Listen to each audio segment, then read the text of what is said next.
So today I thought we would look at a selection of Batman graphic novels. Now the idea of the Batman was created in 1939 by Bob Kane and Bill Finger. Since then the idea of the world's greatest detective has evolved numerous times, going through various iterations and character styles. One of the great things about the character of Batman is his rogue gallery. Iconic villains that have left us with some of the greatest comic book media there's ever been. Okay, so what I'm showing you is a random selection from my personal collection. These are by no means my favourites, however I thought I'd share them with you today as we look through them and learn a little bit about each one. Batman The Long Halloween was originally released as a 13-issue limited comic run. Written by Jeff Loeb, it was published by DC Comics between 1996 and 1997, with the artwork being completed by Tim Sale. The story follows Batman during the holidays as a series of mysterious murders hit the city of Gotham. Batman then sets out to find and hopefully apprehend the serial killer with the support of then police officer James Gordon and the district attorney Harvey Dent. The initial run had an overwhelmingly positive reception, with it becoming a must-read for Batman fans. It's been adapted and referenced several times since in various forms of literation and film media. I really enjoyed this graphic novel. Not only is it such a staple for Batman fans with its detailed writing direction, coupled with its sullen, somewhat minimalistic art direction, but its grim undertones and interesting themes really captivated me. Okay, so this next one is a landmark in Detective Comics history. Batman Detective Comics 1000 Deluxe Edition is an illustrated hardback released in 2019. This novel takes readers on a journey through Batman's past, present and future.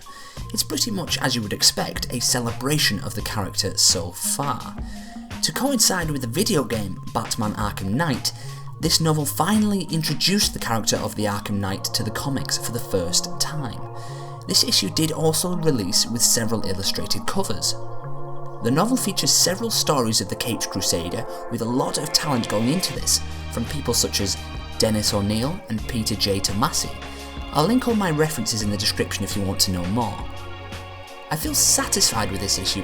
I think given that it's Batman Detective Comics 1000, I think its standard automatically is uplifted to a higher status, regardless of the actual quality of the content. Therefore, it's going to have more value in the eyes of the reader. All in all, I enjoy these stories, but I'm not sure how well it's going to hold up against prior issues. Very quickly, whilst I still have your attention, I'm a very small channel and I need your help to create better videos. A few ways to do this is to either like or share this video, as well as subscribing to this channel. That way you can tell YouTube that I'm one of the good ones, which also helps people find me in the algorithm. Any support would be muchly appreciated. Another behemoth in the Batman lore is the infamous Batman killing joke. Much like Long Halloween, I feel that anyone who knows Batman's history should also know this. That's because the graphic novel is iconic, due to the fact it's currently the most famous origin of the Joker supposedly having many origins. Going from a family man and failed comedian who unfortunately suffers one bad day to the iconic villain we have come to know and love. Published in 1988, this single-issue comic was written by Alan Moore and illustrated by Brian Boland, with many critics considering the graphic novel to be the definitive Joker story, alongside being one of the best Batman stories put to print. So much so, that this story has created a legacy and lore that will last with the character indefinitely. I love this story. Nothing else to say. Okay, so Joker Death of the Family, initially released as a 23-issue comic book, first published by DC Comics in 2012.